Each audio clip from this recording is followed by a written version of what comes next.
And then this is a book I told you about yesterday and again, or last week. And again, I don't know whether you would agree with this or not. I'm not asking you to agree. It was just an interesting thesis. And his name is Koenig, William Koenig.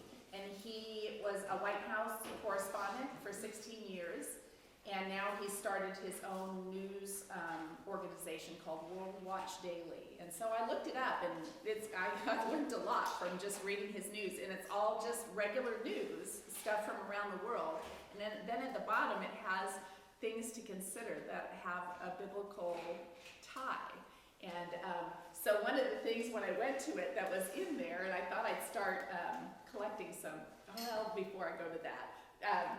In the opening, he gives a speech. He tells the whole speech of a senator named James Inhofe, who in March 4th, 2002, spoke before the United States Senate and made the case for why Israel belongs in the land.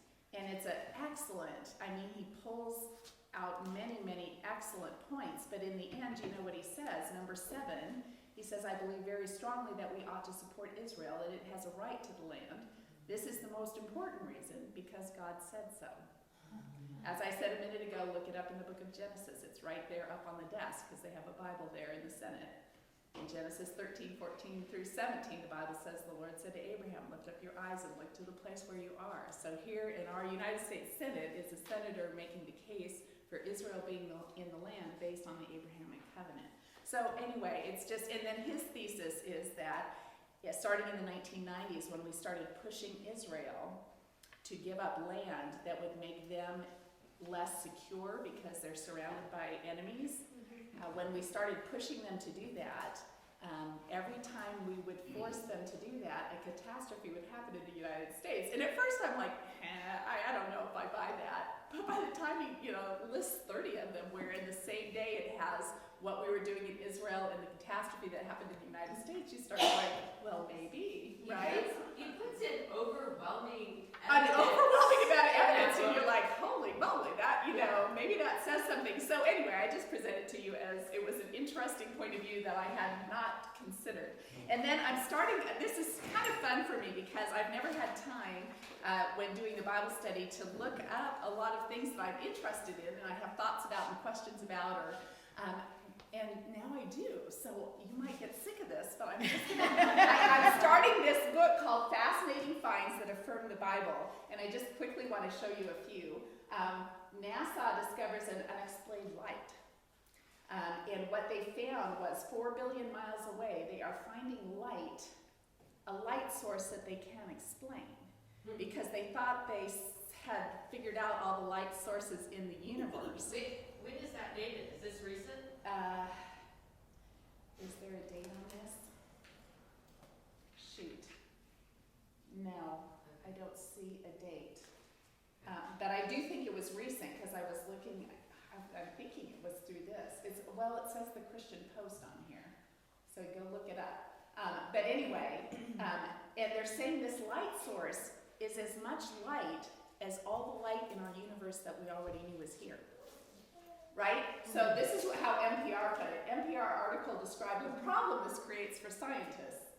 For 400 years, astronomers have been studying visible light in the sky in a serious way, and yet somehow apparently missed half the light in the universe. The choice astronomers face is either to double down on the known explanations for light or be open to new ones. And he proposes that there is an answer to this in Genesis, right? He says our algorithms and sophisticated techniques can unintentionally become blinders that block the God-given intuition that comes from our created humanity. When light is discovered where there ought not to be any, maybe we've stifled the most plausible explanation. Long ago, someone said, let there be light, and there was light, and that someone then told us about it. Anyway, I thought that was fascinating. Another thing that's fascinating is this search for Noah's Ark. And there is a place in the mountains of Ararat where they have found, it's a ship-like structure that they found about 6,500 feet above sea level. It's 550 feet 15 feet long, which matches the 300 cubits of the Bible. And they have found petrified wood that's layered. They have found fibers that show animal fiber, plant fiber, and man-made fiber inside of this. They have found metal, when they take the metal detectors, they have found metal at regular increments, like you would find if you were putting a ship together. So long and short of it is he presented all the facts to Turkey's leading archaeologist, whose name I can't, Dr. Abrahamic Covenant. And he looked at all the evidence, and he says it is at any rate a ship for which there's no earthly explanation, which was the size not known until recent history, and which was many miles from any body of water. A professed atheist, Dr. Kurgal, would later state in an interview with the Turkish media that it was Noah's Ark. When asked why, he simply replied, because there's no other explanation. So anyway, they're continuing to excavate this site. Our own John Baumgartner was one of the ones that went and was checking out the metal. Where'd you find that? So this is, just start looking for Noah's Ark and you'll start finding it. This is Ron Wyatt and his Ron Wyatt. And then a guy from Tennessee, because Ron Wyatt has died, a guy from Tennessee has taken over the investigations, and they've lately been able to take a 3D reading of it, and it looks like there were 3 levels, just like what they see on Noah's Ark. So anyway, we'll see what comes of it, but it's fascinating. Where is this? This is in Turkey, in the mountains of Ararat. You know they weren't able to go up there. Yes. Because they were taken out really fast. Yes. Because there was unrest. It sounds like the government has been, they're interested and willing to have us come over. They've been able to send over now several teams to do this, but it has been a problem because in Turkey there's often unrest, and it has been a problem with letting people get there to investigate. But anyway, keep your eyes open because I think some interesting things might be uncovered. I was thinking maybe you need a cover page that has the actual source. Yes. But what would be cool is if you discover something, send it out for email. Send it out. Would you guys be interested in links? If I send you links? Okay. I think that'd be cool. Okay. I just want you to know that we're not, again, I told you this before, but God is not telling you turn off your brain and just believe this, even if there's no evidence for it. He's actually left us a whole lot of evidence that is showing us, that's revealing if we only have eyes open. I often think, like science is supposed to propose theories and then see if the facts fit the theories, right? So we have these 2 major theories going on that are completely opposed to each other, right? One is that God created, that there's a designer, that he did it, quickly, and then that there was a global flood, and that this explains what we see, our reality, right? Atheists and those who want to believe in evolution are saying, no, there's no design, it came from a big blast or whatever, and then macroevolution over long periods of time and gradualism, there's no flood that covered the whole earth. And yet when we look at the facts, you have to say, where are the facts pointing, right? And what I'm trying to show you is that when you look at the actual facts, all of them are pointing to creation. The ones that are weakly pointing over this way did not have the whole dating system, right? We know because we've dated things we know the dates of, and they're way off. So how are we trusting that to tell us? And that's also assuming that nothing catastrophic has ever happened in the earth, right? So I'm just trying to help you to see that, keep your eyes open. There are a lot of good scientists out there now that are bringing in research that is helping affirm what we've always believed, that what God said is the truth. So today we're going to hop back into Genesis, and we left off at Genesis 30, 22. After that, fun little interaction with the wives. And now we're going to pick up in Genesis 30:25. I'll give it to Ken. So after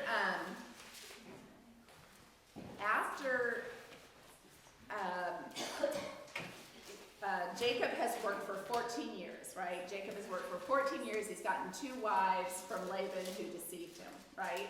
So now he goes to Laban, he says, hey Laban, I've worked for you 14 years, I've got my wives, I'm ready to go. And he's like, Laban says, no, wait a sec, I've been able to figure out that it's because God is with you that I have been so blessed and that I've gotten so wealthy. So stay with me and tell me your price. And so Jacob says, listen, give me all the speckled and the spotted and the black, of your herds. And that will be that's easy to tell. So that will be my, wages. So he does this, and he does this for 6 years, and he uses some trickery that when I read it, I'm like, I don't think that does anything. Like, he puts these branches, I don't think it does anything. But genetically, I think it worked for him, right? That he got, and his flocks got bigger and bigger, and pretty soon, what's going on with Laban and Laban's sons? Somebody read, let's see, 31 verses 1 and 2.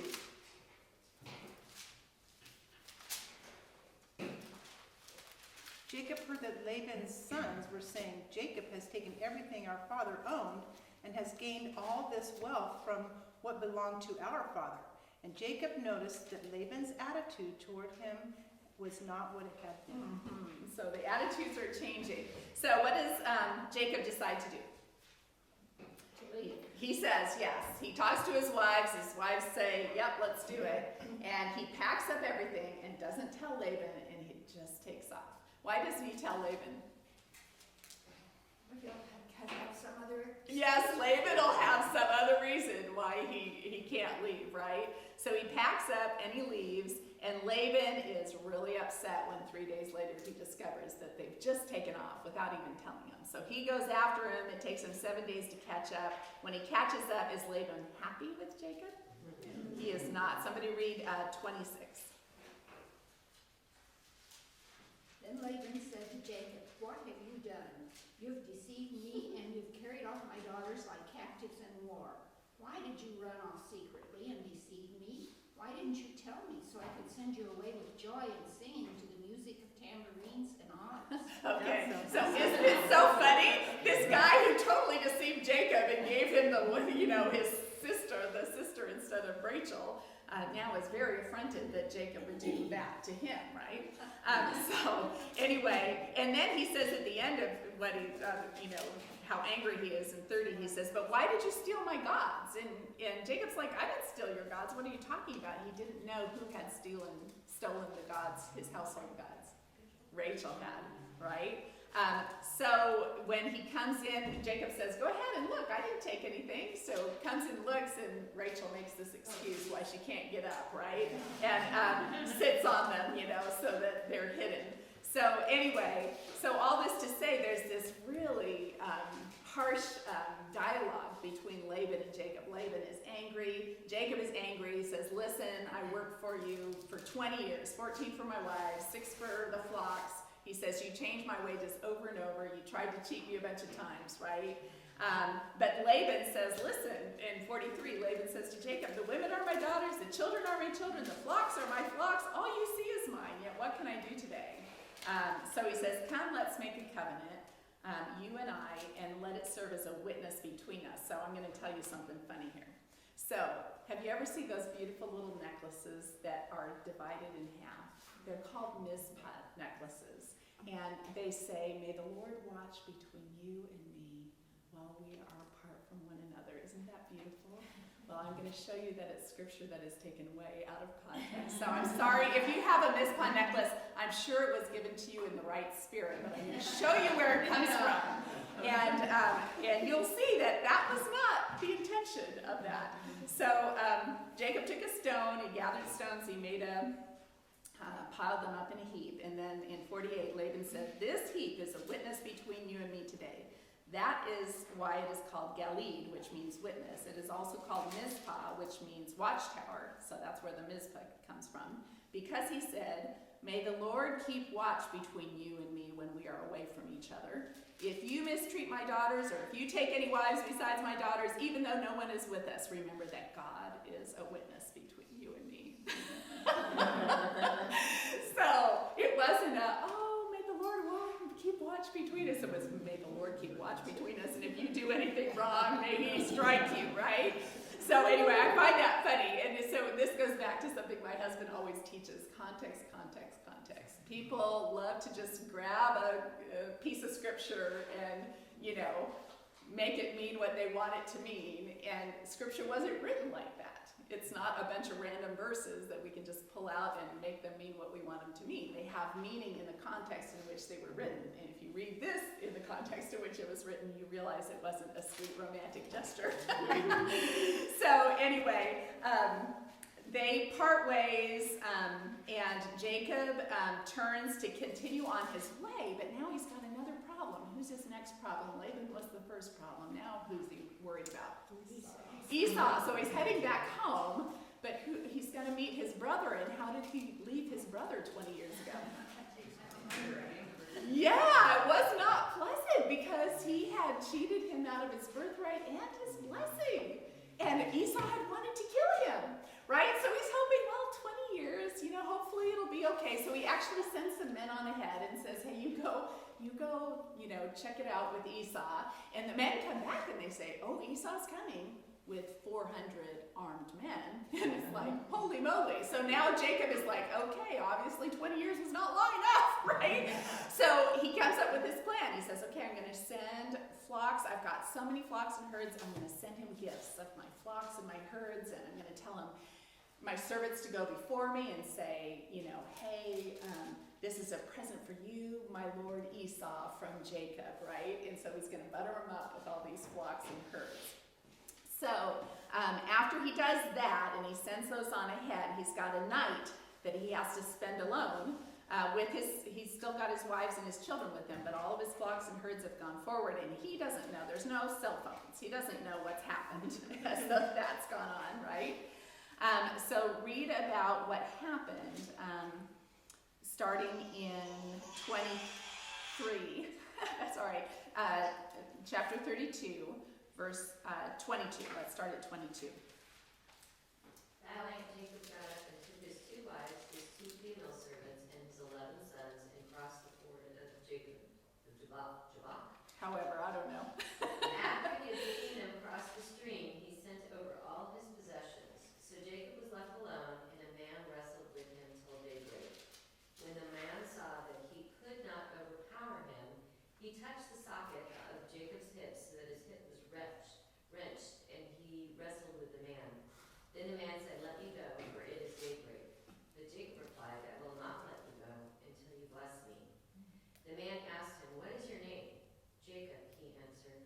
Then the man said, your name will no longer be Jacob, but Israel, because you have struggled with God and with humans and have overcome.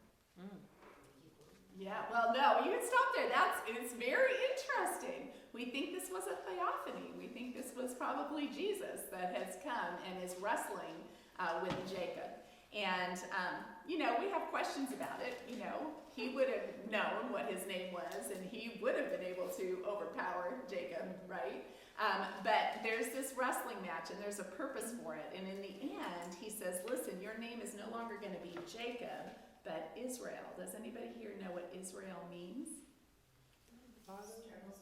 He struggles with God, which I think is so fascinating. That is the name of the country of Israel. That is the name of the Israelites. They are people who have struggled with God, and you will see it here all through the scriptures. They are people who were chosen by God, but they struggle. They struggle with God, and even now, if you go to Israel, half the people in Israel do not believe in God, right? So they are people who have always struggled with God. And I want to tell you give a little preview into Isaiah when we're going to start learning about the millennial kingdom. That in Isaiah 62, when they start talking about when Jesus comes back and reigns and rules, it says this. It says, for Zion's sake, I will not keep silent. For Jerusalem's sake, I will not remain quiet. Till her righteousness shines out like the dawn and her salvation like a blazing torch. The nations will see your righteousness, the righteousness of Israel. And all kings will see your glory, and you will be called by a new name. And I thought, I wonder what that new name is. But it will no longer be he struggles with God, because no longer will Israel be struggling with God. Now Israel will be worshiping God. I just think that's a beautiful thing. But isn't that fascinating that that's what the name Israel means? Struggles with God. Isaiah 62, 1 through 5. So anyway, Jacob gets blessed by this theophany, this God-man who comes and wrestles with him. So Jacob calls the place Peniel, saying, it's because I saw God face to face, and yet my life was spared. So Peniel means face of God. So I just wanted you to see that, because now he gets up in the morning and he's going to go and meet Esau. And this is like do or die time, right? And he gets there and he bows down to as Esau is coming towards him. And what does Esau do? He comes towards him and he just hugs on him. And so Esau's in verse 8 of chapter 33 says, what do you mean by all these droves I met? And Jacob says, to find favor in your eyes, my lord. But Esau said, I already have plenty, my brother. Keep what you have. No, please, said Jacob. If I have found favor in your eyes, accept this gift from me. For to see your face is like seeing the face of God. That same term, Peniel, right? And I think what he's saying is to see, God had affirmed that he was going to protect him, right, all these years. And just previous to this wrestling match, God had yet again affirmed that he would bless him and take care of him. But he is saying that this is an undeserved grace that's being offered to me, and that is like seeing the face of God. Anyway, I just thought that was kind of cool. So anyway, they part ways. Esau goes back to his home, and Jacob goes on to where his father was. But in the meantime, we have this chapter 34, which is another unpleasant chapter. We have a few of them in Genesis. And we meet the one daughter among all these 12 guys, right, born to Jacob. There's one daughter named Dinah. And what happens to Dinah in chapter 34? Yeah, she does. She gets raped by a young man named Shechem, who is there, one of the Canaanites. And so how did and we don't know, obviously he cared for her. He spoke tenderly to her, it says, and now he wants to marry her. So it wasn't completely it wasn't right, but it wasn't completely callous. And so he comes wanting to marry Dinah, but how do the brothers feel about this? They are furious that he defiled their sister. And so they say, okay, well, they act deceitfully, and they say, we'll let her marry if, what? All your guys get circumcised. Now, don't you think that had to be a hard sell for, Shechem going back to town and saying, hey, so I can marry this girl, I need you all to do this. But the way he presents it to them in 22 and 23, he said, and 23, won't their livestock and their property and all their other animals become ours too? And, we'll be able to marry their daughters, they can marry ours, so they'll, he proposes it as an economic benefit. And so the guys agree, but 3 days later, when they're all in terrible pain and not able to function, what happens? Levi and Simeon go in, not the other brothers, just these two, and they attack and they kill all the men in that town. And Jacob is horrified that they would do such a thing, and says in verse 30 to Simeon and Levi, you have brought trouble on me. We're few in number, we're surrounded by all these people, and now we're in trouble, right, because you've done this awful thing. But they defend themselves. Should he have treated our sister like a prostitute? And again, I want to say, these stories are not told to us because God is saying, these are good things. All this is good. He's not saying this is good. This is a terrible thing that happened. But it's all part of the story. And he's telling us the whole story. He's not shining it up and making it look pretty. He's saying this is what happened. When it says they carried off all their wealth and all their women and children, taking as plunder everything in the houses, does that mean what I think? They took those people?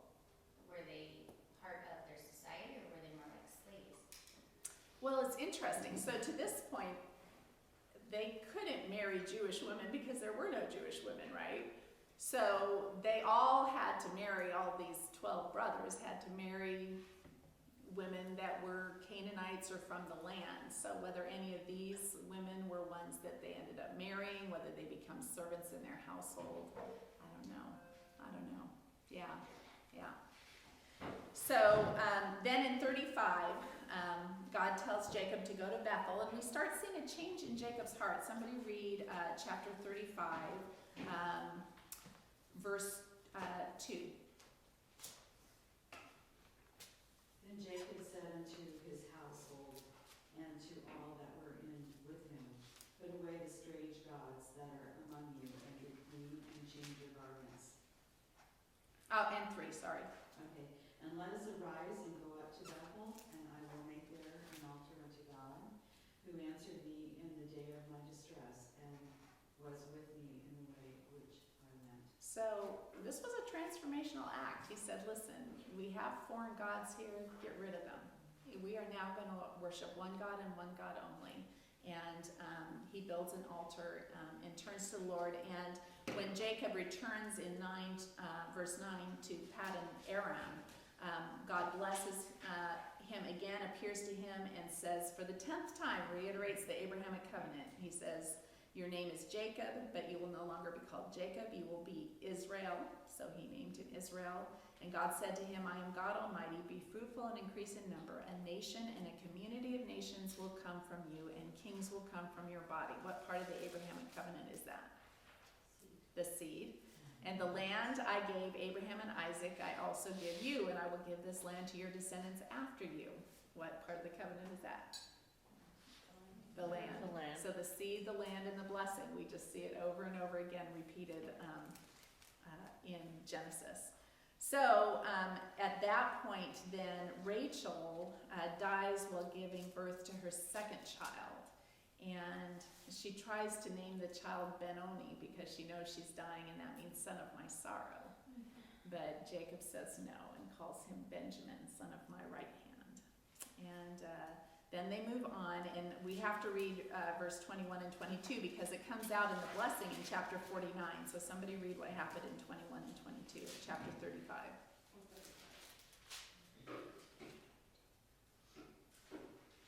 And Jacob set up a pillar on her grave.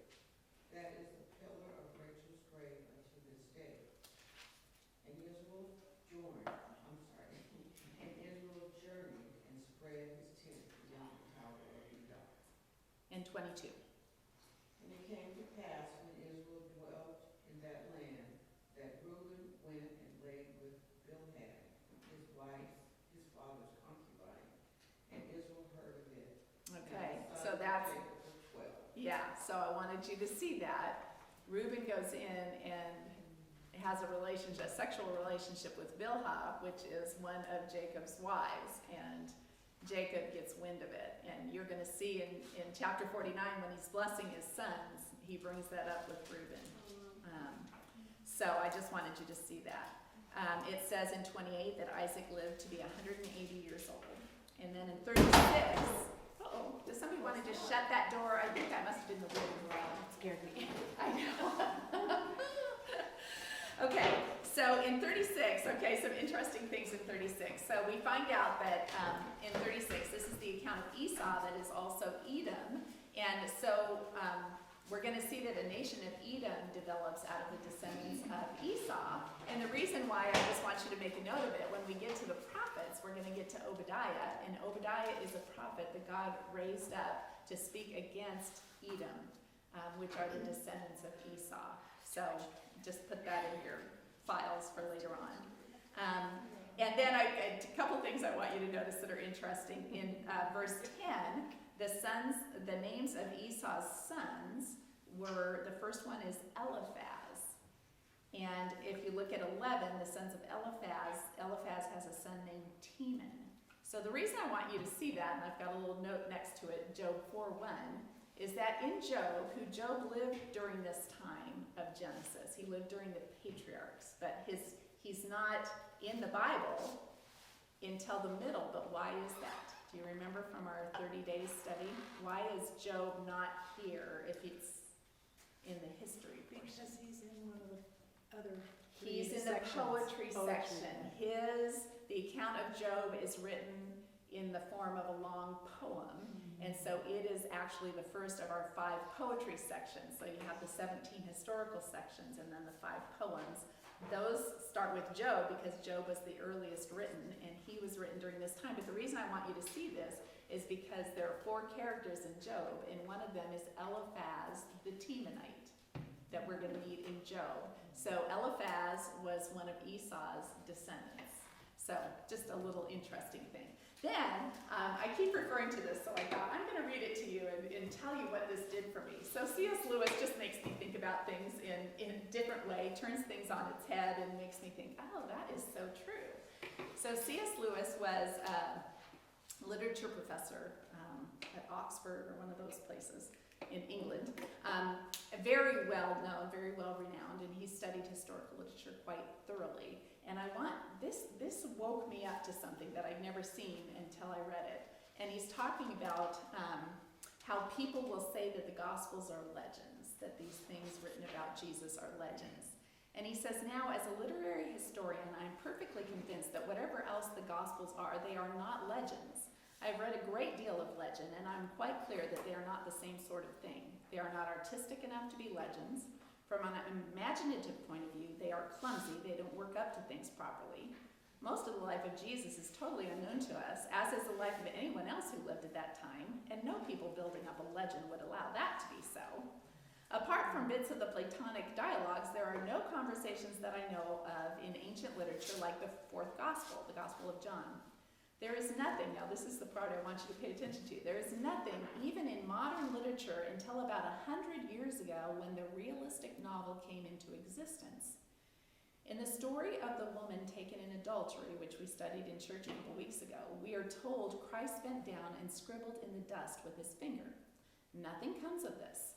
No one has ever based any doctrine on it, and the act of inventing little irrelevant details to make an imaginary scene more convincing is a purely modern art.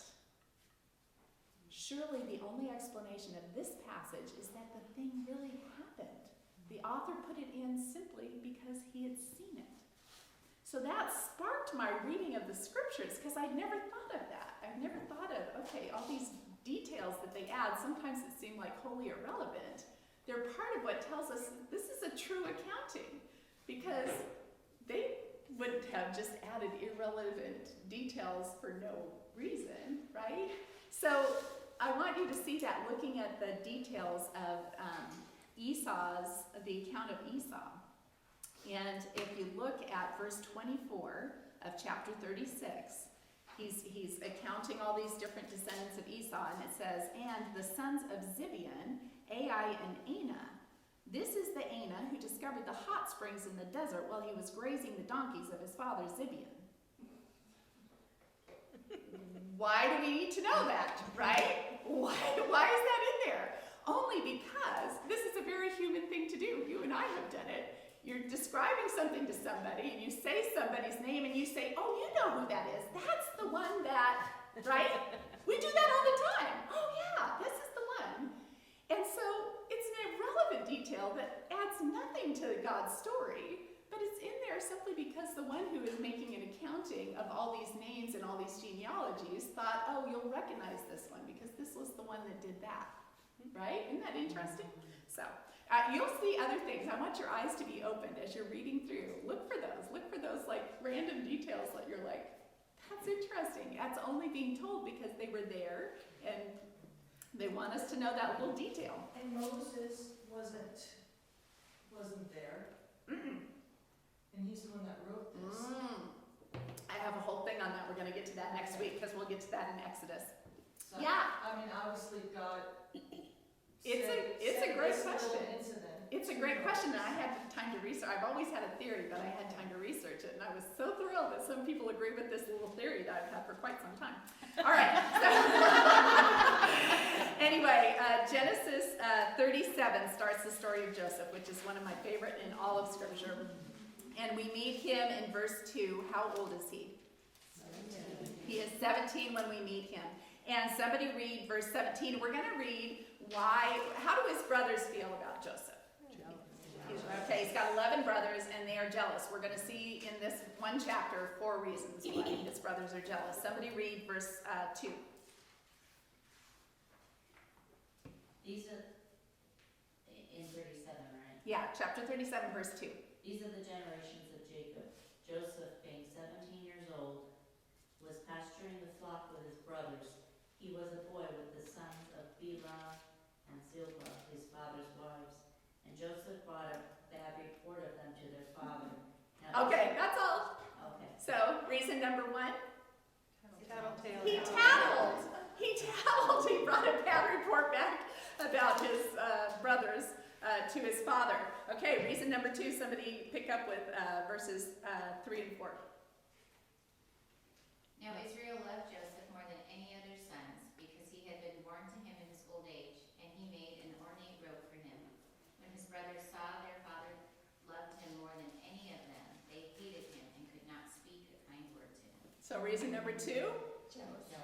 Favoritism. Favoritism. Gals, learn from the scripture. Don't show favoritism to your children. It always causes problems, right? So anyway, because he gave him this ornate robe, all the brothers are like jealous because he is obviously their father's favorite. Okay, reason number 3. Somebody read 5 through 8. Now Israel loved Joseph more than all his sons, because he was the son of his old age, and he made him a vari-colored tunic. And his brothers saw that their father loved him more than all his brothers, so they hated him and could not speak to him on friendly terms. Then Joseph had a dream. When he told it to his brothers, they hated him even more. And he said to them, "Please listen to this dream which I have had. For behold, we were binding sheaves in the field, and lo, my sheaf rose up, and also stood erect, and behold, your sheaves gathered around it and bowed down to my sheaf." Then his brothers said to him, are you actually going to reign over us? Or are you really going to rule over us? So they hated him even more for his dreams and for his words. Okay, so number 3, he had this dream that he shared. Hey, like all your sheaves bow down to my sheaf. And they're like, what? Right? You're younger than all of us, except for Benjamin, right? So, not happy. And then he didn't learn, obviously, from that. So somebody read verses 9 through 11. Then he had another dream, and he told it to his brothers. "Listen," he said, "I had another dream, and this time the sun and the moon and the 11 stars were bowing down to me." When he told this to his father as well as his brothers, his father rebuked him and said, "What is this dream you had? Will your mother and I and your brothers actually come and bow down to the ground before you?" Oh, Keep 11 as going. well? His brothers were jealous of him, but his father kept the matter in his mind. Okay, so now in the second dream, it's not just the brothers who are bowing down, it's the brothers and his mother and his father bowing down to him. So all these things combined made Joseph not the most popular amongst the brothers, right? So then as time goes on, his brothers are grazing the flocks, and his father sends him out to them. Go and see if all is well with them. So Joseph goes and looks for them, and when he arrives, what do they say? Somebody read 19 and 20. Then they said to one another, "Here comes this dreamer. Come now, let us kill him and throw him into one of the pits. Then we will say that a fierce animal has devoured him, and we will say, what will become of his dreams?" And then we'll see what comes. We'll see what comes of his dreams, right? They have no idea that by doing this, they are actually going to start fulfilling the dreams that they are trying to destroy, right? So they throw him into a cistern, which is something that they would use to hold water. Can you imagine? I just can't imagine, because we're going to find out later on that he was calling to them in distress, saying, you know, what are you doing? Guys, get me out of here, right? We don't know what he said, but he was pleading with them not to do this. Now Reuben hears about it, and he says, well, let's not take his life in verse 21. Don't shed any blood. Just throw him in the cistern. Don't lay a hand on him. And then obviously Reuben goes off. They take off his cloak. They throw him in the cistern. Then they sit down to eat as if, you know, hey, it's just another day, right? Sit down to eat their lunch. And along comes these Ishmaelites. Now we know about Ishmaelites. What would Ishmaelites be? descendants of Ishmael. Ishmael, the Arabs, right? So the Ishmaelites come along, and Judah has this brainstorm in verse 26. He says to his brothers, what will we gain if we kill our brother and cover up his blood? Come, let's sell him to the Ishmaelites and not lay our hands on him. After all, he is our brother. How sweet is that? He is our brother. Let's not kill him. Let's just sell him as a slave. Well, Yeah. So his brothers agree. They sell him off, and then Reuben comes back, and Reuben is devastated. He tore his clothes, which is, you're going to see, a sign of grief in the Hebrew culture. And he says, the boy isn't here. Verse 30, where can I turn now? Now, why would Reuben be particularly distressed? He is the oldest, and he is the one. already mad at him. Yeah, and his dad's already mad at him for the whole Bilhah thing. So Reuben is distressed at what this means. But they did what they had planned. They took his robe, they slaughtered a goat, they dipped it in blood, and they take it to Jacob. And somebody read what Jacob does in 34 and 35.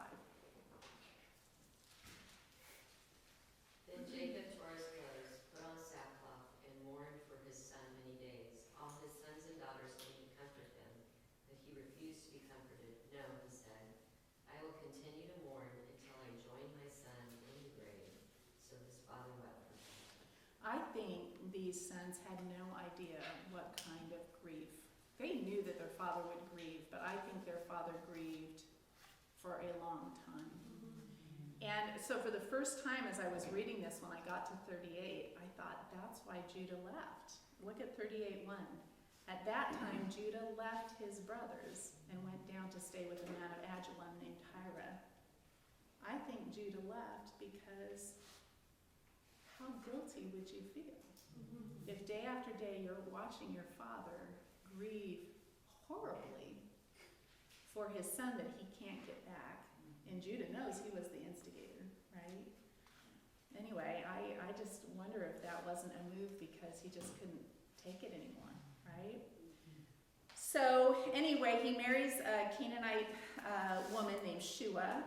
She gets pregnant. They have 3 sons, Onan, and Shelah. And so gets old enough to marry, and he marries a woman named Tamar. And is so wicked that the Lord, his life is taken as a young man. So that leaves Tamar a widow. And it's in this chapter that we're introduced to a custom that stayed around for a long time, because when we get to the Gospels and we read in Genesis, so we read in the Gospels about how the Sadducees came and tried to trip up Jesus with this whole thing about a woman marrying a man, and then he died and she married the brother, and he died and she married the brother, and she went through 7 brothers, and whose wife is she going to be in the resurrection?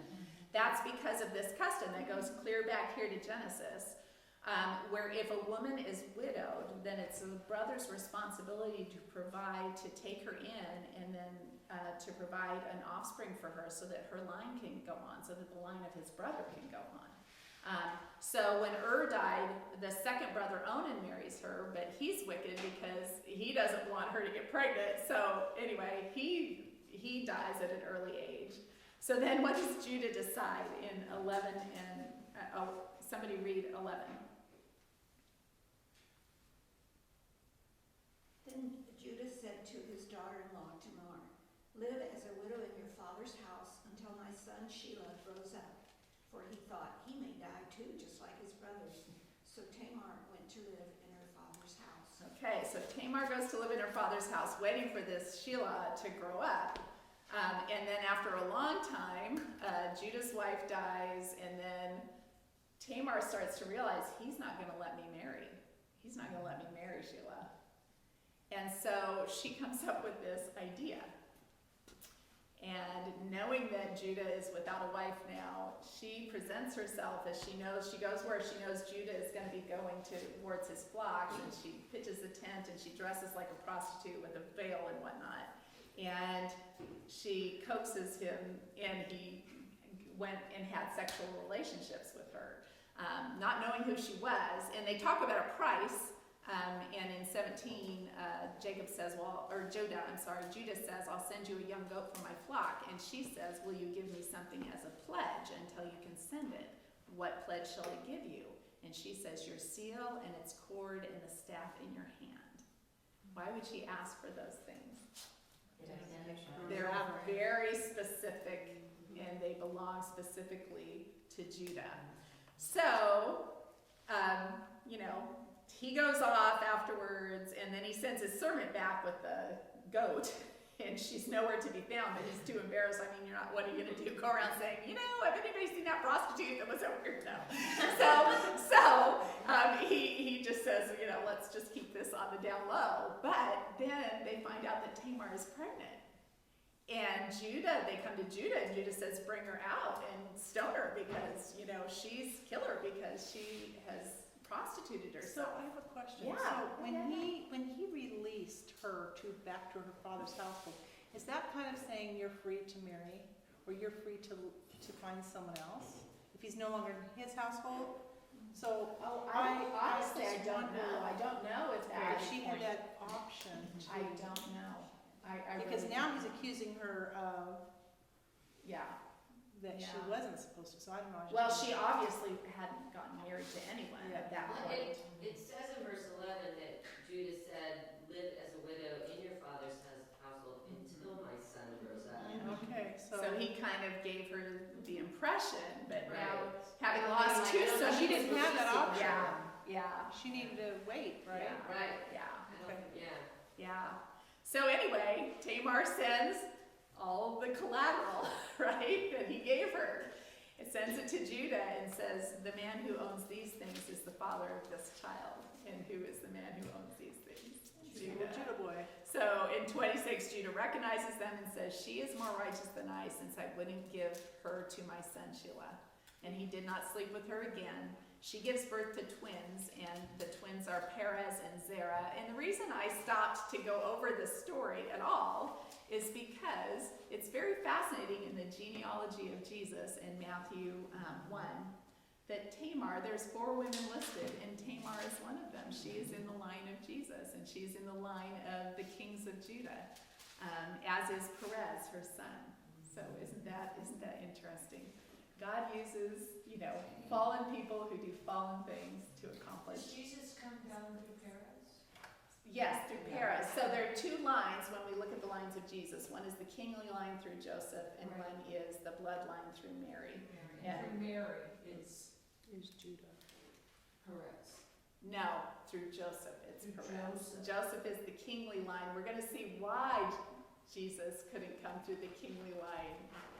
But that's way far in the scriptures. So we'll get to that.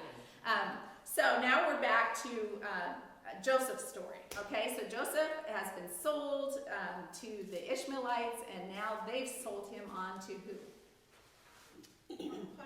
Potiphar, who is what?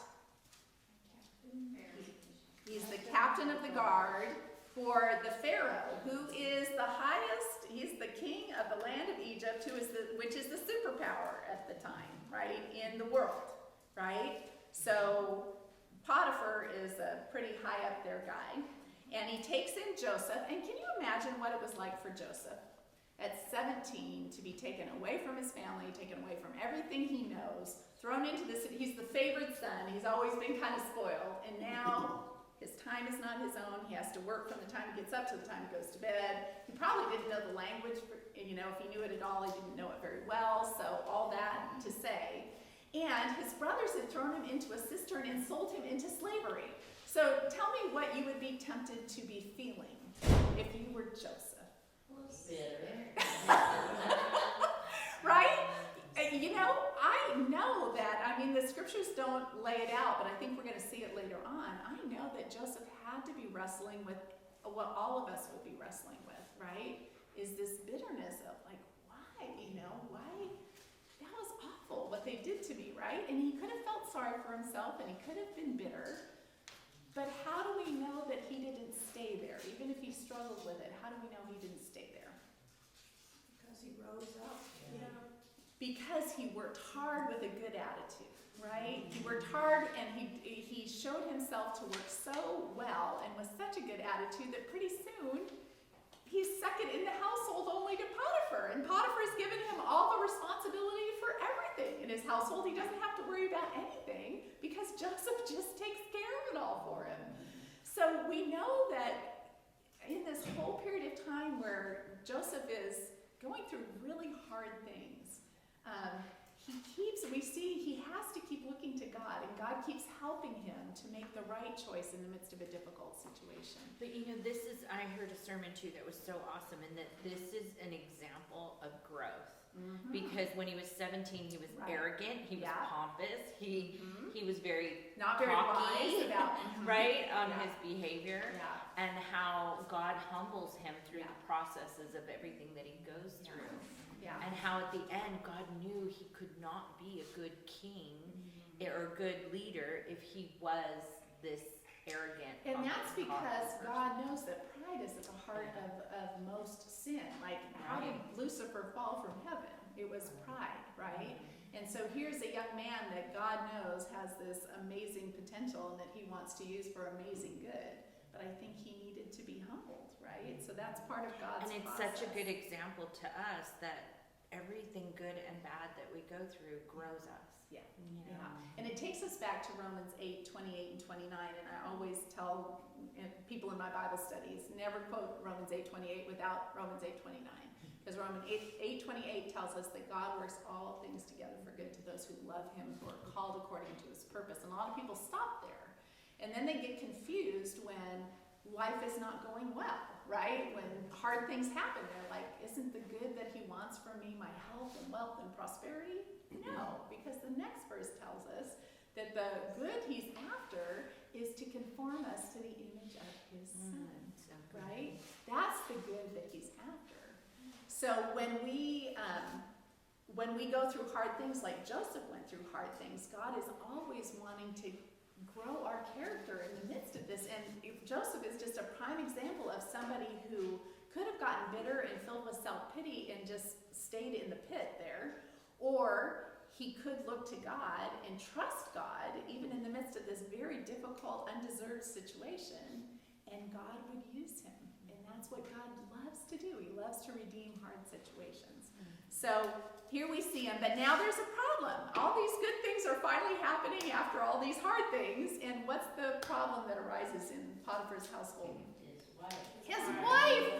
Oh my goodness, what a wife, right? So this is where we find out. Somebody read verse 6 and 7 of 39, chapter 39. So Potiphar left everything he had in Joseph's care. With Joseph in charge, he did not concern himself with anything except the food he ate. Now Joseph was well built and handsome. And after a while, his master's wife took notice of Joseph and said, "Come to bed with me." So here's where we find out that Joseph was well built and handsome. And so now Potiphar's wife is scheming on him. But he refused, right? He tells her, his response is just so perfect. With me in charge, my master does not concern himself with anything in this house. Everything he owns, he's entrusted to my care. No one is greater in this house than I am. My master has withheld nothing from me except you, because you are his wife. How then could I do such a wicked thing and sin against God? And though she spoke to Joseph day after day, he refused to go to bed with her or even be with her. So Joseph did the right thing. He said, absolutely not. And he tried to avoid her as best as he could. But here they are, in the same house. And at some point she finds him alone and she approaches him. And I think the servants must have known. Don't you think it's my Aunt Janet. Don't you think the servants must have known? They must have seen some of this going on. Yeah. Don't you think that they kind of knew the character of his wife?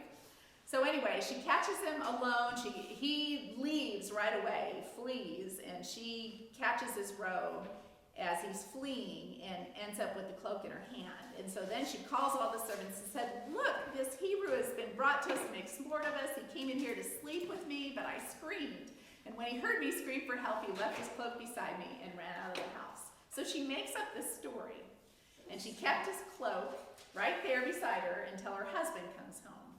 And then she tells her husband the story and says, "This is how your slave," in 19, when his master heard the story, his wife told him, saying, "This is how your slave treated me. He burned with anger." Now you all know who have taken this class with me. I have a real question about who he was angry with, right? because Potiphar knew the character of Joseph. He also knew the character of his wife. But what can you do when your wife has made a public accusation?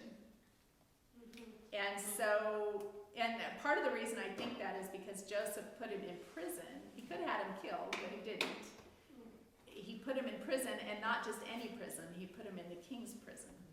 And so, anyway, I think that maybe speaks to the fact that, you know, he wasn't sure that what his wife was telling him was true. I don't know that for a fact, but that's my little theory. So Joseph was put in prison for something that he didn't do. And again, if you were Joseph, what would you be struggling with? Pity party.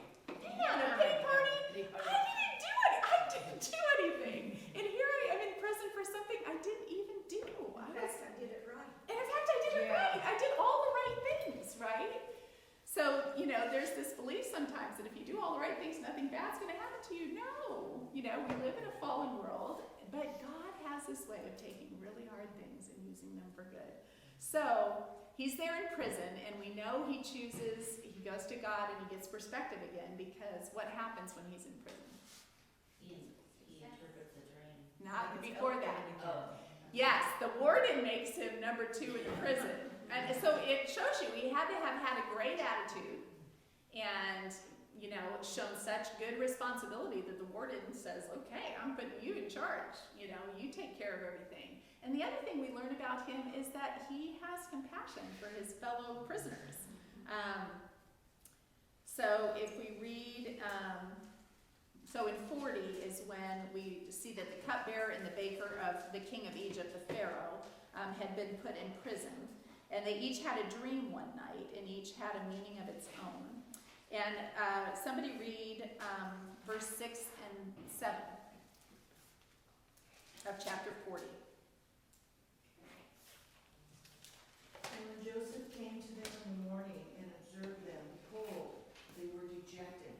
And he asked Pharaoh's officials, who were with him in confinement in his master's house? Why are your faces so sad today? So what does that tell us about Joseph? Empathetic. He is empathetic. He's compassionate. He sees that these two are dejected, and he asks them about it. Now, if he was just trying to get in the warden's good graces to get benefits for himself, right, he wouldn't have cared very much about the other prisoners, but he cares that these prisoners that he is in charge of are dejected. He can tell that they're down. So they say that we both had a dream. We don't know what to make of these dreams, but we know they're significant. So I love what Joseph said. And here again, we start seeing his humility, because when they say in verse 8 that there's no one to interpret these dreams, Joseph says to them, do not interpretations belong to God? Tell me your dream. So he's going to interpret it, but he doesn't take the credit for interpreting it. He says, only God enables us to interpret dreams. So the cupbearer says, okay, this is the dream I had. I had a dream of a vine with 3 branches with all these grapes, and I took the grapes off and I squeezed them into a cup and I gave it to Pharaoh. What does it mean? And Joseph said, well, the 3 branches are 3 days, and in 3 days you're going to be lifted up and given your job back again. So the cupbearer's happy, and the baker goes, yay, okay, good news. So here's my dream. And he says, I dreamed I had 3 baskets of bread on my head, and all the birds came, and they were taking the bread out of the basket. And Joseph looks at him and says, oh, not so good. He says, the 3 baskets are 3 days, and in 3 days, you're going to be hanged.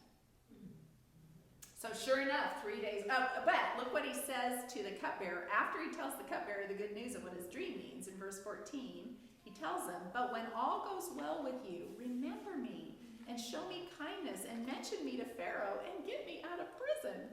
For I was forcibly carried off from the land of the Hebrews, and even here I have done nothing to deserve being put in this dungeon, right? So he asks him, please remember me. So sure enough, 3 days later, it's Pharaoh's birthday. On Pharaoh's birthday, he lifts up the cupbearer, puts him back in his position. The baker gets hung. And but what happens when the cupbearer goes back? He forgot. He didn't say anything to the Pharaoh about Joseph. And then 41, we realize how long it was in between. How long? 2 full years. 2 more years. We don't know how long he was in prison, but it was at least 2 years. It wasn't some 6-month stay. He was there for a good long time. So then what happens is Pharaoh has this dream. He has a dream that's so disturbing that he calls in all his wise men to try and help him figure it out. And this is the dream. He has a dream of 7 really healthy cows and then 7 scrawny cows coming along and eating up the 7 healthy cows, and they're still as scrawny as they were before. And then he has this thing of, he sees 7 really full grains of corn, and then these scrawny grains that come and devour the full grains, and they're still as scrawny as they were before.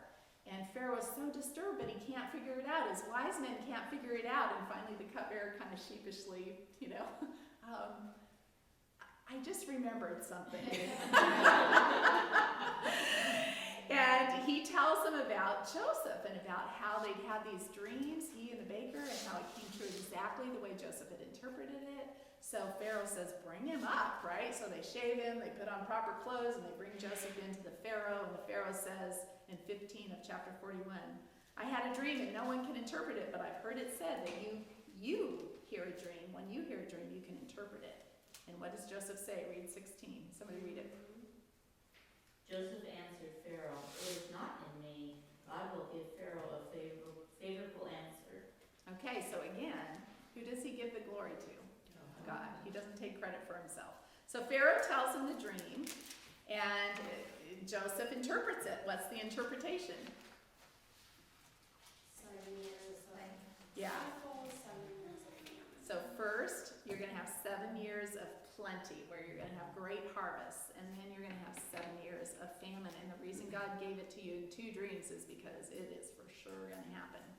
So then Joseph goes on to say, so what I would do, is I would appoint somebody who's good at administrating, and I would start collecting grain during these good 7 years, right? So that when those years of famine hit, you'll be okay. So, he lays out a plan for Pharaoh and says, that would be my recommendation. And Pharaoh looks at him and says, is there anybody more wise than this one who obviously, has God's spirit in him? And he elevates him to the second highest in the superpower of the world at that time, the second highest position, second only to Pharaoh himself. And so Joseph begins making these plans. So what I want to, the next exciting thing in my fascinating finds is this. In 2008, they discovered 7 grain silos in Tel Edfu in Egypt. And the silos vary from 18 to 22 feet in diameter and were probably at least 25 feet tall. They were made of mud bricks and are estimated to be over 3,500 years old. Mueller said the size of the silos was a surprise and unlike anything found before. They are the largest known storage bins from ancient Egypt. And they believe that these are probably the things that Joseph had built to store all the grain. Anyway, So they don't know the name of the Pharaoh at that time, or do No. they? No, it Isn't never that says the name It of the just says Pharaoh. Pharaoh. Yeah, they have guesses. But and for a long time they thought it was Ramses, and now they're looking at and saying it might have been a different Pharaoh. So we don't know. But anyway, I thought that was pretty fascinating. So Pharaoh gives him a name. What's his new name? Anybody know? Verse 45. Zaphnath-Paneah. Doesn't that have a nice ring to it? If you don't like Uz and Buzz, try Zaphnath-Paneah, right? That's a mouthful. Zaphnath. Yeah. Zappy. And we find out in verse 46, how old is Joseph now when he gets raised up in Egypt? So how old was he when we... 17. So how long has he been having really hard things? 13 years. For 13 years. Have you ever had a long-term prayer or a long-term hard thing where you're like, Lord, what are you doing here, right? Joseph understands, right? You are not alone. But all that time, God was working behind the scenes. He had a plan. So he's 30 years old. He does what he says. He stores up this huge, in 49 it says he stored up huge quantities of grain like the sand of the sea. It was so much that he stopped keeping records because it was beyond measure. So after 7 years, the abundance finished, and just like he said, now the famine begins. And who is being hurt by the famine in chapter 42?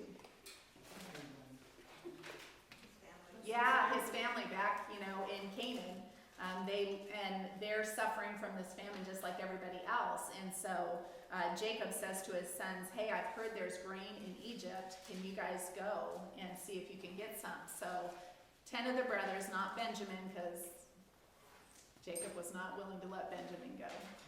But 10 of the brothers go, and they get there, and somebody read, I can't even imagine what this was like.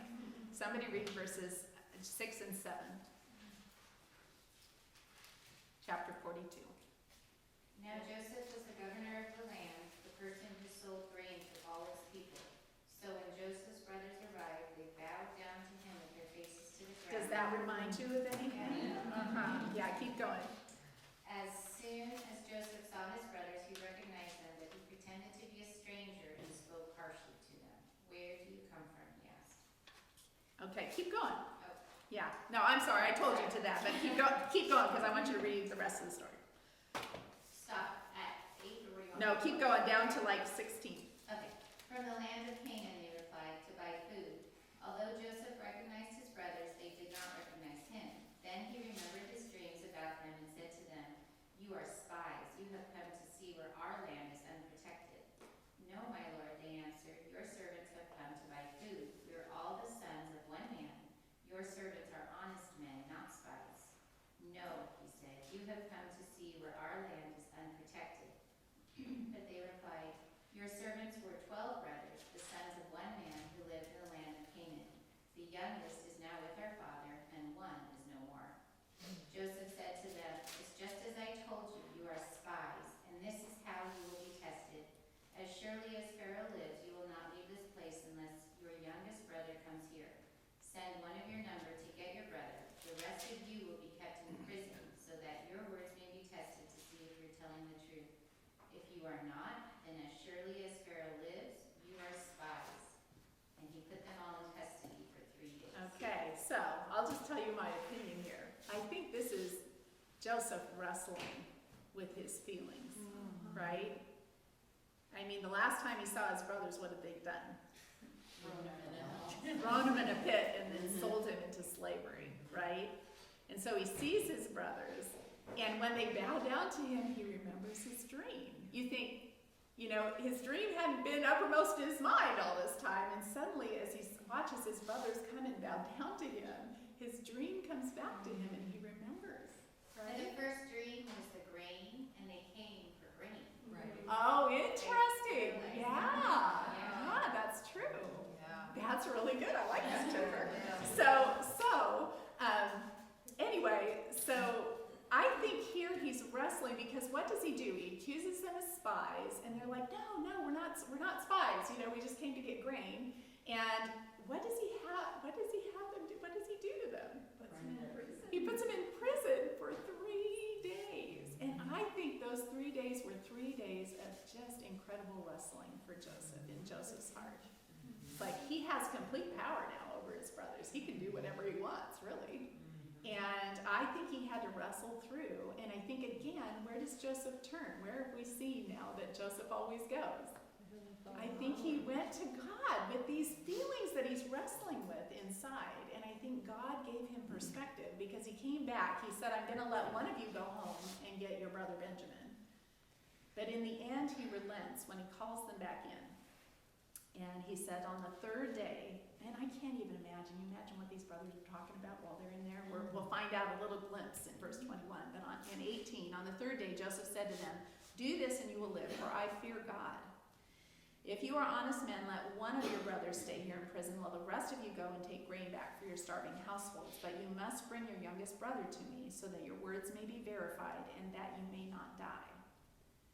So, somebody read the talk amongst each other that Joseph can understand, but they don't know he can understand. Somebody read what they say in verse 21. They said to one another, surely we are being punished because of our brother. We saw how distressed he was when he pleaded with us for his life, but we would not listen. That's why his distress has come on us. So what is Joseph seeing in his brothers? They still, after 20 years, are carrying this guilt. They've been carrying around this guilt for a long time for what they had done to their brother. And then Reuben says, didn't I tell you not to sin against the boy, but you wouldn't listen. Now we must give an accounting for his blood. And they didn't realize that Joseph could understand him. And Joseph turns away from them and begins to weep, right? I can't even imagine the emotions that he's experiencing. So he gives order to fill their grain, but he has them put silver back. Their silver that they bought the grain with, he puts it back in each of their bags. And on the way home, one of them opens their bag to get grain probably to eat and realizes that, oh my goodness, the silver it's back in our bag. And it says in the end of 28, their hearts sank and they turned to each other trembling and says, what is this that God has done to us? Right? They realize that, The Lord guilted him.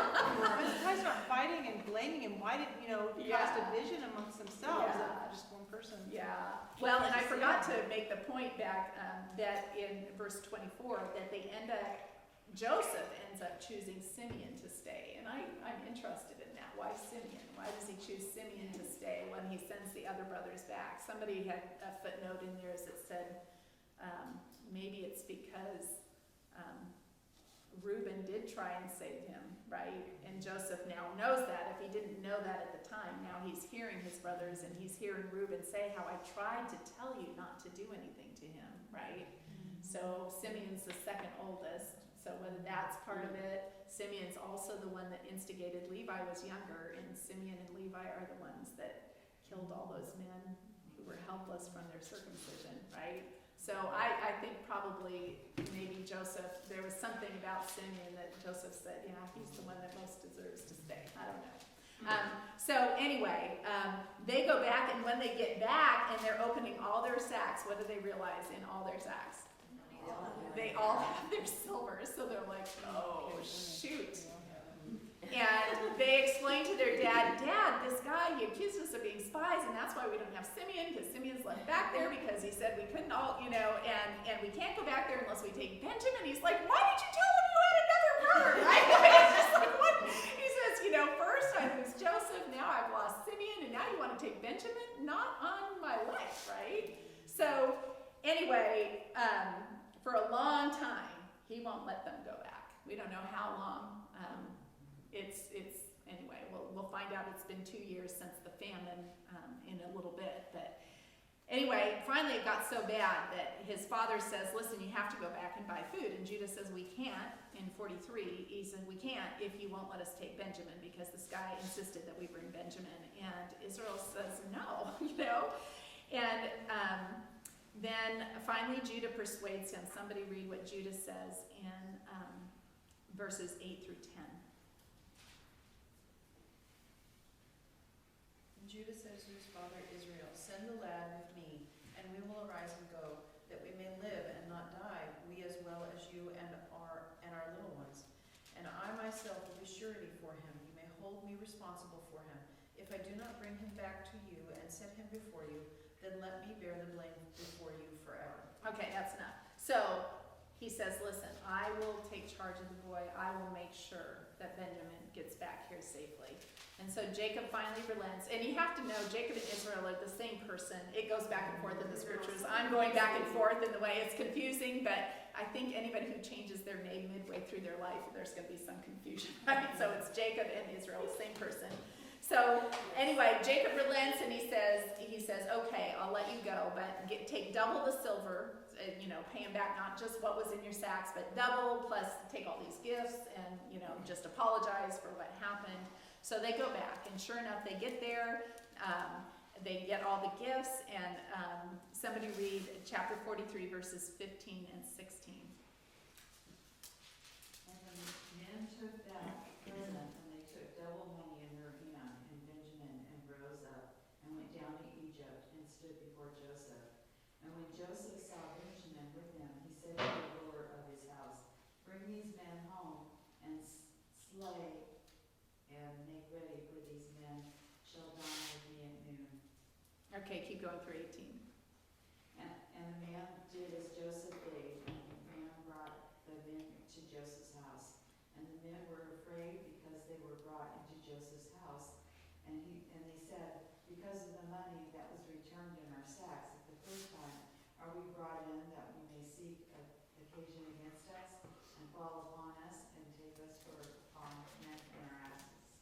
Okay, so Joseph sees them and invites them to his house for dinner. Are they excited about going to Joseph's house for dinner? They are terrified about going to. He's like, why is he inviting us to his house? What's he going to try and do? Overpower us and take everything from us and make us his slaves? So they are not excited about this great honor that is being bestowed upon them. So they go to Joseph's house. And they give him all this. They try and give the steward all the silver and all the gifts. And the steward says, no problem, we're good. You don't have to pay us back. We got your silver. It's no problem. And so then he brings Simeon out to them. And I often wonder what that reunion was like. Simeon had been sitting in prison for probably at least a year, right? So interesting. So then, Joseph comes home, and he talks to them. How's your aged father? Is he still living? And then in 29, he looks at Benjamin and he says, is this your youngest brother, the one you told me about? Now, it has been 22 years since he has seen his youngest brother. So obviously there's a lot of change and that's why they didn't recognize him either, And was right? Benjamin even born when he left? Yes, Benjamin was, yeah. Mm-hmm. So, anyway, he gets so moved at the sight of his brother that he begins to weep, and he has to leave for a little while, go to a private room to weep. I just cannot even imagine the emotions that Joseph was going through at this point, right? So then he does something that really throws them all for a loop. What does he do when he sits them down for this elaborate dinner? He put them in order by age. Can you imagine? I mean, if there's 2 of you or 3 of you, maybe, okay, that 3 of you, that makes sense. But 11, and he puts them all in the right order. So I can imagine they're all looking around, going, "Oh my goodness, this is weird, right?" So anyway, so they have this dinner. He gives Benjamin 5 times what everybody else gives, and then Joseph tells his stewards, "Okay, fill their sacks with as much food as they can carry. Put each man's silver in the mouth of his sack, just like he did before, and then put my cup, the silver one, in the mouth of the youngest one's sack." This is chapter 44, verse 2. "Along with the silver for his grain." And Joseph did as he said. So the men leave, probably with a ton of questions in their mind about, what was that all about? Right? The guy who spoke so harshly to us now treated us to this nice dinner. He sat us all in order. What in the world? But on their way home, they're going when he sends his men after, Joseph sends the men after him and stops him and says, "Hey, one of you stole my silver cup." And they're like, "We didn't steal anything, right?" They said, "Whoever has it, he can be your slave because we didn't steal anything." "Very well," the servant says, "may it be as you said in verse 10, whoever is found to have it will become my slave. The rest of you are free from blame." So he opens the sacks, and whose sack is the silver? Benjamin. Can you imagine? Yeah, I know. The brothers are like going, "What?" So in 13, at this, they tore their clothes. Again, that's a way of expressing extreme grief. They loaded up their donkeys and returned to the city. And so Joseph says to them in verse 15, "What is this you've done? Don't you know that a man like me can find things out by divination?" Yeah. "Well, what can we say, my lord?" Judah replied. "What can we say? How can we prove our innocence? But look at this. God has uncovered your servant's guilt." Now, they weren't guilty of stealing anything. What guilt is God uncovering through this whole process? The guilt for what they did to Joseph all those years ago. So he says, Judah goes on to say, "Hey, we're now my Lord's slaves, we ourselves, and the one who was found to have the cup." But Joseph said, "No, far be it from me to do such a thing. Only the man who is found to have the cup will become my slave. The rest of you can go back to your father in peace." And here now, I think Joseph has wrestled through his bitterness, but now I think he's really testing the hearts of his brothers, right? He's seen that they've been carrying guilt for a long time, but look how Judah responds. Now we see an incredible transformation. We started to see it when Judah pleaded with his father to send Benjamin and said, "I will take full responsibility, Dad." And now look what he says, starting in verse 18. Somebody read 18 through 20. Then Judah went up to him and said, Please, my lord, let your servant speak a word to my lord. Do not be angry with your servant, though you are equal to Pharaoh himself. My lord asked his servants, Do you have a father or a brother? And we answered, We have an aged father, and there is a young son born to him in his old age. His brother is dead, and he is the only one of his mother's sons left, and his father loves him. And then he goes on to explain how his father wasn't going to let the boy leave, but finally they persuaded him, and how he committed that he would make sure that he got back.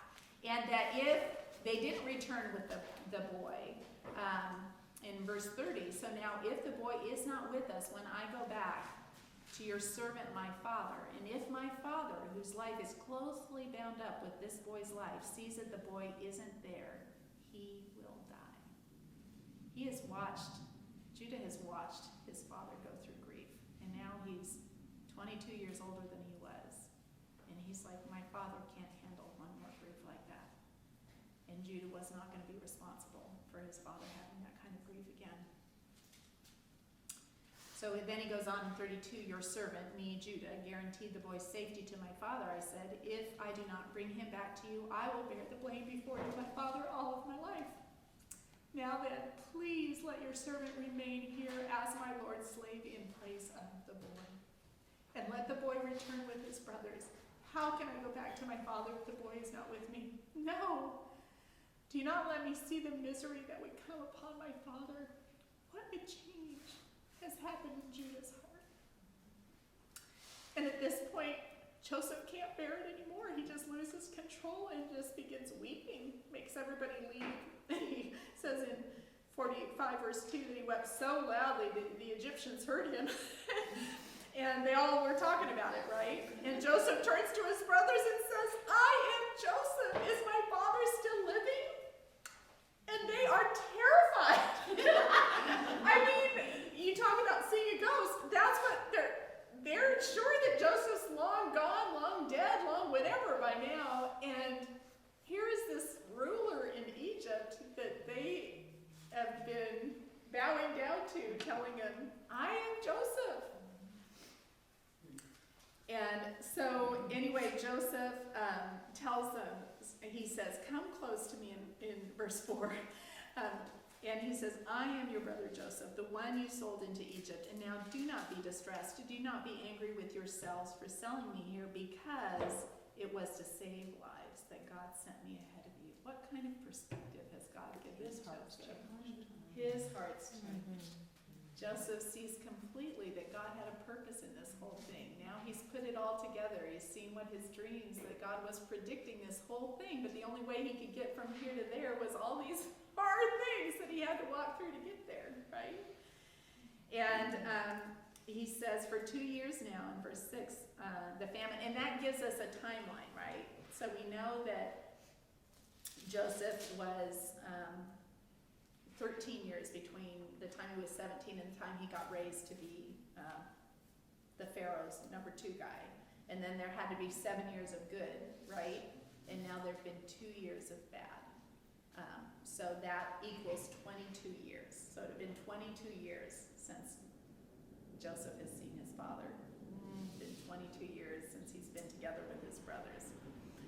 But God sent me ahead of you to preserve for you a remnant on earth and to save your lives by a great deliverance. So then, it was not you who sent me here, but God. Wow. So he tells them, listen, pack up. It's going to happen in verse 11. I will provide for you. Pack up and come to Egypt. I'll provide for you there because there are 5 more years of famine still to come. Otherwise, you and your whole households will be destitute. So he throws his arms around Benjamin and weeps. He kissed all of his brothers, and he sends them off. And afterwards, he talked to them, and I always wonder, what did they talk about? You know, they had a lot to catch up on, but I would have liked to hear that conversation. So then Pharaoh says, absolutely, tell your family to come. He sends his brothers home with all these carts and with all these goods and sends them back to their father. And I love verse 24. Then he sent his brothers away, and as they were leaving, he says to them, don't quarrel on the way. Does he know his brothers? He knows, they're going to be on each other as soon as they leave. Don't quarrel. They go back and they try and tell Jacob, Joseph is still alive. In fact, he's the ruler of all of Egypt in verse 26. And Jacob is stunned and does not believe them. I'm sure he's just like, what? I mean, his son was dead. He'd been dead for 22 years, and now they're saying he's alive and he's the ruler of Egypt? Hello? But finally, they settled him down. They explained, all that Joseph had said to them, and he says, finally, I'm convinced my son Joseph is still alive. I will go and see him before I die, right? And I wonder, did they confess to him at this point? I know! Did he? Well, they did it. At some point he knows, because when we get to chapter 49, when he's giving out the blessing, he refers to how, he was attacked by arrows, but he stood firm, right? So he at some point knows about it, but you wonder, did they confess? Did they just say, okay, now we can finally get this off of our chest? Or did they say, oh, did they wait until they were almost to see Joseph and say, we better tell him before he sees Joseph in case Joseph says something, right? I don't know. I don't know when the truth came out, but at some point it came out. So anyway, Jacob / Israel comes towards Egypt, and God appears to him. This is the 6th time he has a vision of God. In 46:2, God spoke to Israel in a vision at night and said, Jacob, Jacob, here I am. He says, I am God, the God of your father. He said, don't be afraid to go down to Egypt. Because I'm sure, don't you think he had some questions, right? Because what had God promised Abraham? The land of Canaan. And now they're all heading down to Egypt. And that's not the land that they were promised. But God is going to reassure him, don't worry, don't be afraid to go down to Egypt, for I will make you into a great nation there. They go into Egypt, 70 people. They're going to come out of Egypt, millions of people. I will go down to Egypt with you, and I will surely bring you back again. And Joseph's own hands will close your eyes. So Jacob is at peace. He goes down to Egypt, and I would have loved to be there in 29. Joseph had his chariot made ready when he hears they're almost there, and he goes to Goshen to meet his father Israel. And as soon as Joseph appeared before him, he threw his arms around his father and he wept for a long time. I can't even imagine that reunion. So anyway, they are reunited, and he tells them, listen, Pharaoh's going to give you this land. Just tell him you're shepherds. And somebody asked last night, why didn't Egyptians like shepherds? And I have no idea. I can't tell you that. There's obviously not high on the strata of society, but he says he will give you, let you settle in Goshen. So Jacob goes and he meets with the Pharaoh, and I think in your daily walk it pointed out how interesting it is that this old shepherd blesses the highest king of the, he didn't know it. Power. And it twice it says in verse 7, after Jacob blessed Pharaoh asked him, how old are you? And he's 130 at that point. And then in 10, when Jacob blessed Pharaoh, he blessed him and then went out. So anyway, they settle in the land of Goshen. Joseph works his plan in terms of the famine, right? That people run out of grain, then they sell them their land, and then finally they have nothing left to sell. They said, we'll be your slaves. And anyway, Joseph works out a deal with the people. He says, I will give you grain, you plant it, we want you to survive, and then 1/5 of what you harvest needs to come back to the Pharaoh. So that's how he worked that out in Egypt, and how he saved the Egyptians. And he was, okay, so I have to show you this. This is interesting. So they think they have discovered where Joseph lived and where the brothers were buried. This is a very fascinating thing. So they have found in Avaris, they have found this palace that has 12 pillars, and that alone wouldn't be anything, except that right next to it, it has a cemetery with 12 graves. And in those graves, there is one that is an honored grave, right? They would bury the kings in pyramids, and this isn't a big pyramid like the kings, but it's a smaller pyramid. And so one of these 12 graves was an honored person that was given an honored burial. And in that is a statue that's twice the size of a man. And the statue is of a man with Semitic figures and red hair. And he is wearing a multicolored coat. Oh, wow. And so, put together all the clues, and you're like, oh my goodness, and the body is missing. No, I'll say. And it's not, okay, we're gonna see why that would be in a minute, but the body is not in there, but it's not damaged like when grave, robbers come and try and just get the treasure out. It seems like it was carefully removed. So anyway, we're gonna see that in a minute and how that, isn't that fascinating? Fascinating stuff. Wow. So, anyway, in 48, Jacob is getting older and he's ill, and so he calls Joseph to him. And in verse 48, Jacob says to Joseph, God Almighty appeared to me at Luz in the land of Canaan, and there he blessed me and said to me, I am going to make you fruitful and will increase your numbers, and I will make you a community of peoples, and I will give you this land as an everlasting possession to your descendants. So what is he reiterating to Joseph? The Abrahamic. Where are you? I'm in chapter 48, verses 3 and 4. So Jacob knows he's close to death, and so he calls Joseph in, and he reiterates the covenant to Joseph. And then, verse 5 is interesting. Now then, your 2 sons born to you in Egypt before I came to you here will be reckoned as mine. Ephraim and Manasseh, Joseph's 2 sons born to him in Egypt, will be mine, just as Reuben and Simeon are mine. So just an interesting thing I want to point out here. So there were 12 brothers, and you all hear there's 12 tribes of Israel. Is there a tribe of Joseph? No. There is not a tribe of Joseph. Instead of a tribe of Joseph, he makes 2 tribes, Ephraim and Manasseh. But then how many tribes are there? 13. Interesting. Yeah. So when they get into the land, they're always referred to as the 12 tribes of Israel. So the land is divided up between 12 tribes, but the 13th tribe is the Levites, who are not given any land.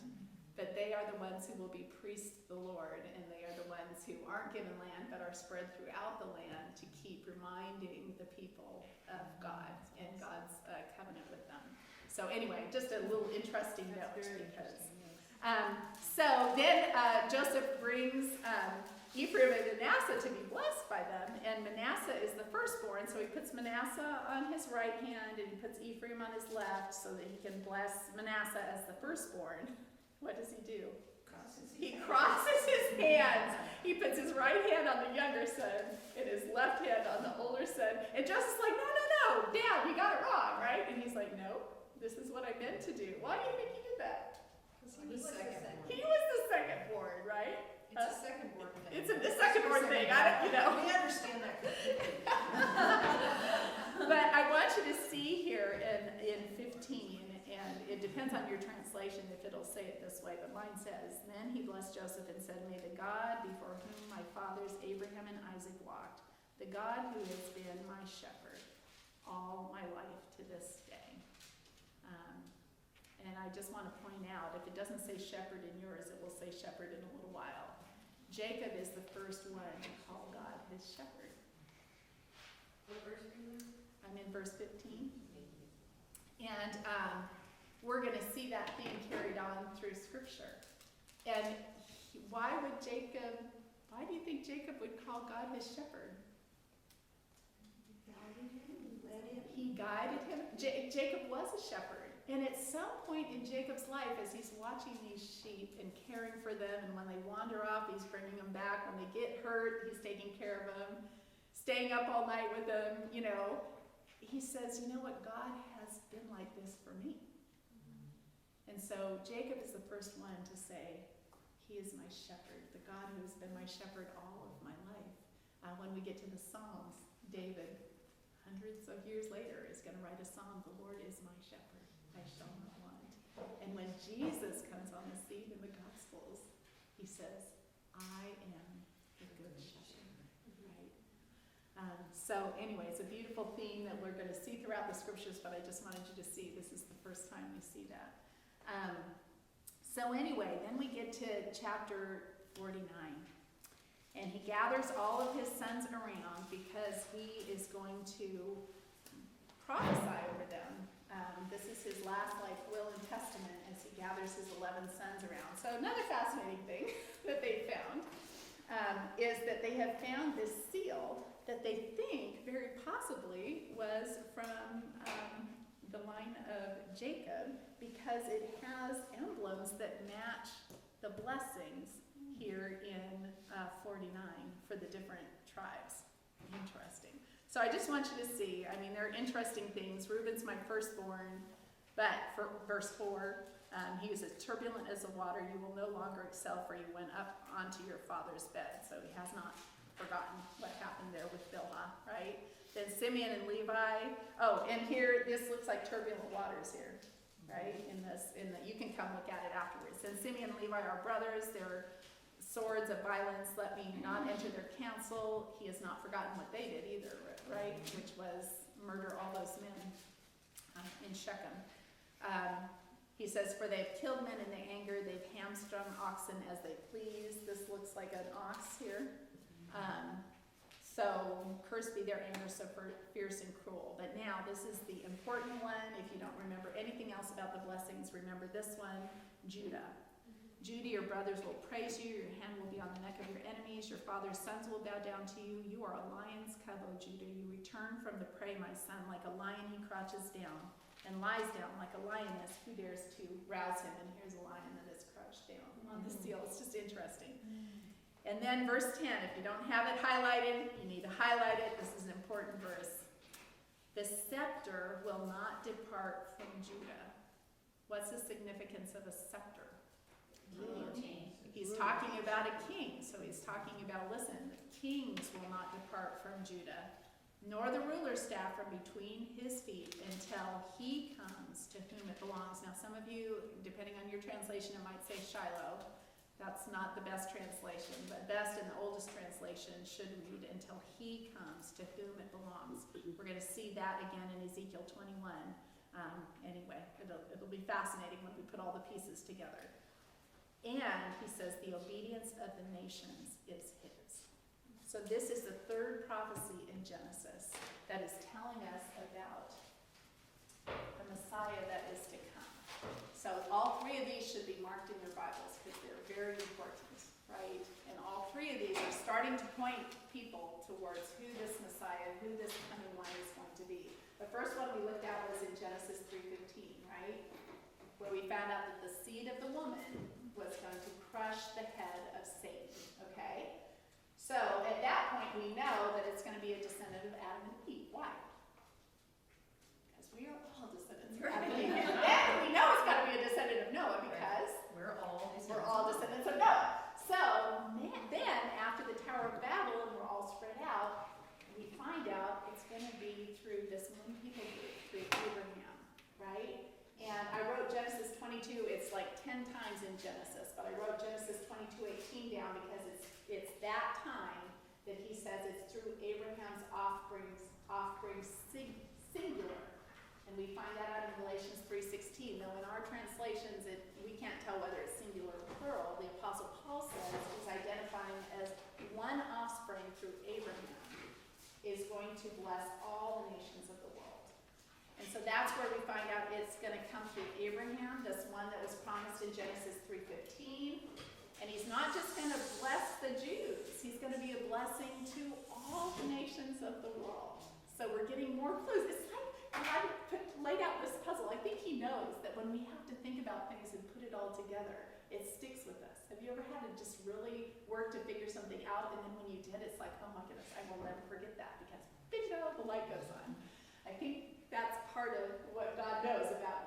He created us, so he knows we're like that. So now we know it's not only Abraham, we know it's Isaac. Then we found out it's going to be Jacob, who gets named Israel, which means he struggles with God. And then Jacob says to Judah in Genesis 49:10, the scepter will not depart from Judah until he comes to whom it belongs, and the obedience of the nations will be his. So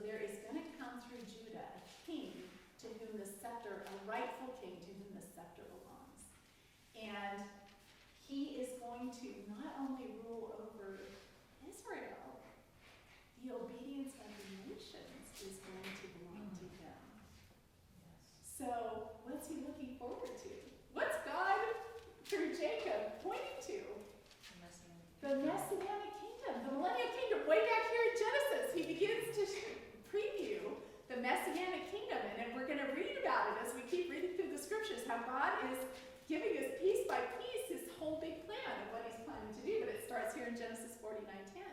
He is going to bring a king through Judah who is going to reign, and the obedience of the nations will be his. And I want you to keep this in mind when we get to the Gospels and you get so frustrated with the people that they're not recognizing who Jesus is, right? And it's because Jesus didn't come to them the way they expected him to come to them. What have they been looking for since Genesis 49?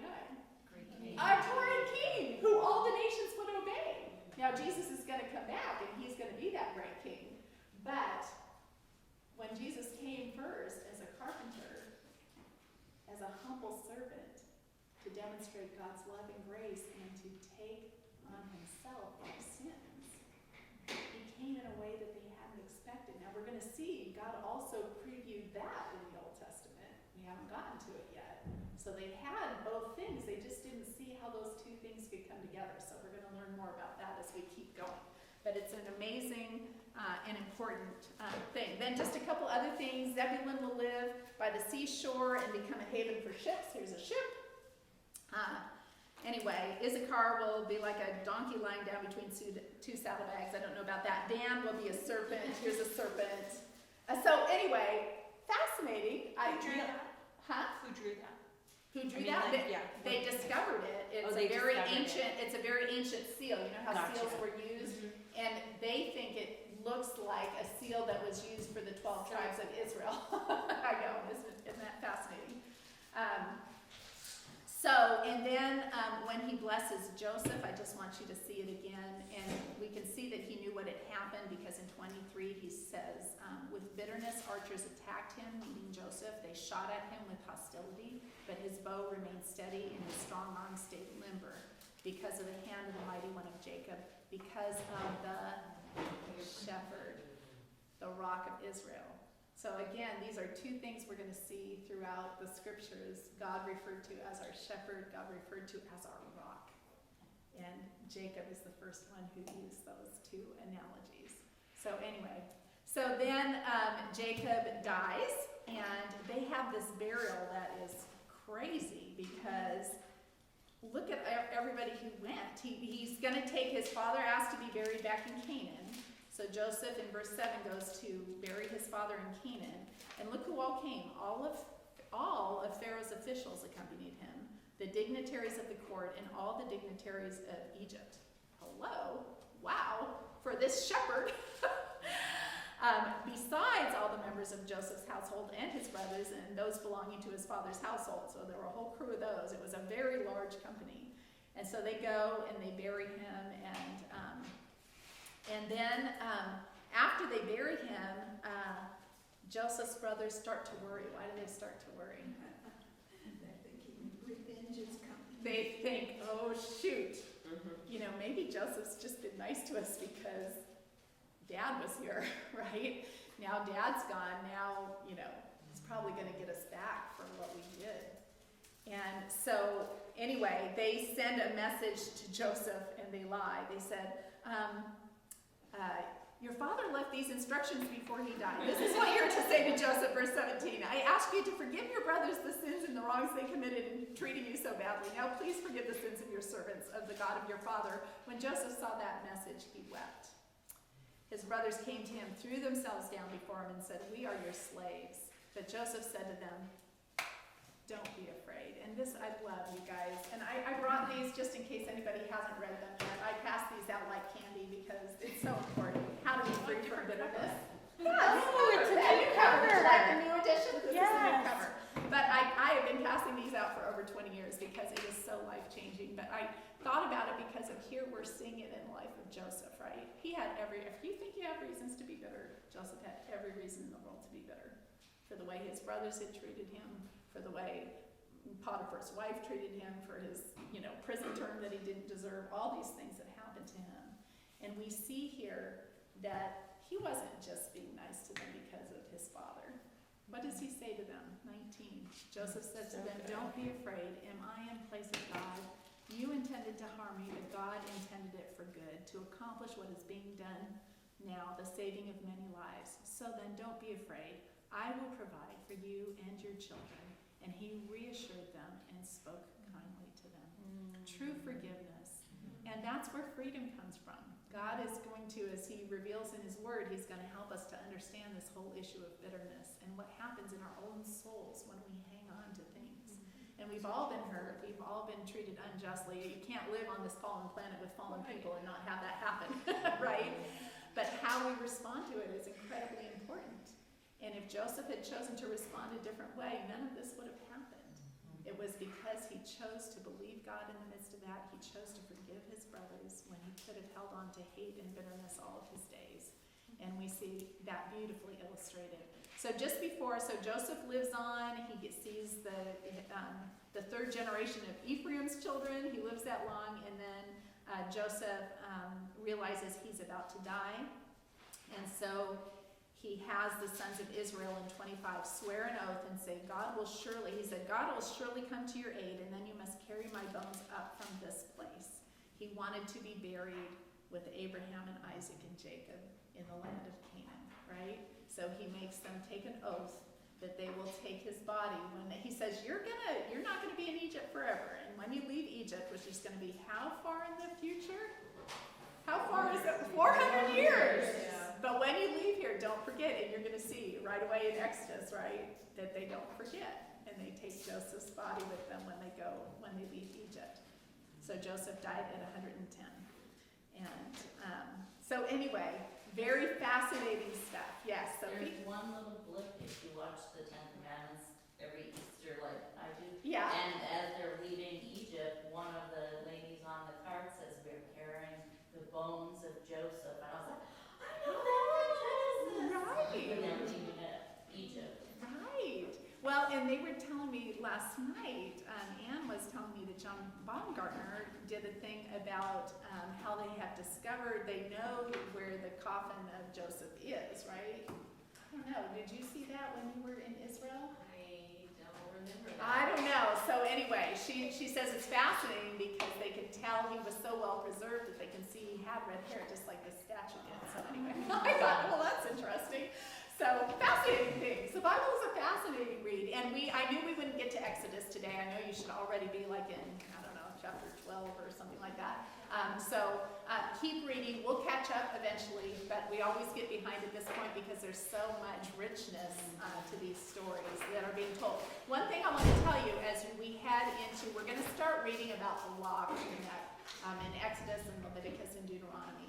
And one thing that made a huge difference to me was when I started thinking about what Jesus said about how love is the fulfillment of the law, right? Because love does no harm to its neighbors, right? So love is really the fulfillment of the law. And I started reading the Old Testament law with that in mind. And I started putting hearts next to every law he gave them that was really teaching them to love, right? He's also teaching them sanitation before they understood about germs. He's teaching them a lot of things through his law. But one of the things that has struck me is how many of his instructions is to try and help them to understand. It's trying to help them stay away from sin and understand the boundaries, right?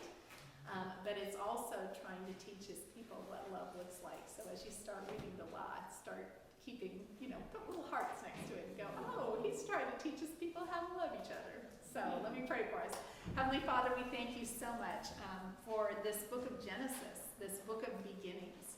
And Father, so much of what we see in this world makes sense when we understand how you told us it all started and how all these things came to be.